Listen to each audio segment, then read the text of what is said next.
से संसद तक हम पूछेंगे सवाल। हर जुल्म के खिलाफ हम लड़ेंगे आपके साथ। हर खबर पर है पैनी नजर। खबर होगी वही जो करेगी आपको सच से रूबरू। पल पल की नमस्कार, आप सभी देख रहे हैं जनता का सच। सभी का स्वागत, अभिनंदन। खबर है शोहरतगढ़ के चिलिया थाने के अंतर्गत ग्राम पंचायत पकड़ी में राम कथा ज्ञान यज्ञ का आयोजन हो रहा है। कथावाचक श्री धाम अयोध्या से मानस बिंदु जी द्वारा किए जा रहे हैं। भजन कीर्तन से लोग भाव विभोर हो गए। यज्ञ का आयोजन तिलक राम व संचालन पप्पू मिश्रा व उनकी पार्टी के द्वारा किया जा रहा है। पूरे गाँव व क्षेत्र का भरपूर सहयोग रहा। ब्यूरो रिपोर्ट रामविलास बरुण, पकड़ी, शोहरतगढ़, सिद्धार्थनगर।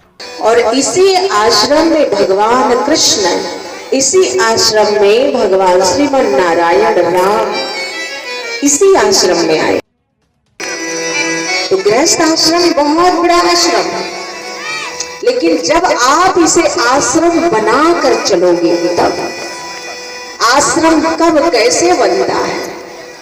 जब हम धर्म परायण होते, धर्म का आचरण करते हैं, धर्म से जीते हैं, धर्म के अनुकूल चलते हैं, धर्म को मानते हैं, तब हमारा जो घर है वो घर नहीं रहता, वो घर आश्रम बन जाता है। जहाँ भगवान की पूजा हो, पाठ हो, धर्म हो, पुण्य हो, दान हो, समय समय पर यज्ञ हो, वो गृहस्थ। आज भी श्रुति उनकी लीला गा रही है, गाथा गा रही है। वो धर्म परायण थे, धर्म का आचरण था उनमें। उनकी पत्नी शतरूपा भी धर्मार्थ थी, जिसको हम लोग कहते हैं धर्म पत्नी। लोग कहते हैं आजकल पति पत्नी की जब बात आती है तो पति पत्नी की बात में बोला जाता है, पति को तो चलो ठीक, पति से किसी ने पूछा ये कौन है आपकी, तो पहले लोग बोलते थे हमारी धर्म पत्नी है। क्या है? धर्म पत्नी। अब सोचिए, धर्म पति की पत्नी कहने के पीछे कोई अर्थ है कि नहीं है इसका? कि धर्म पत्नी हम उसी को कहेंगे जिसके भीतर धर्म समाया हो, जो धार्मिक हो, वो धर्म को मानने वाली हो, उसको हम धर्म पत्नी कहेंगे। जो धर्म के आचरण में हो। और आजकल किसी से इसी कुल से निकल के जाते हैं।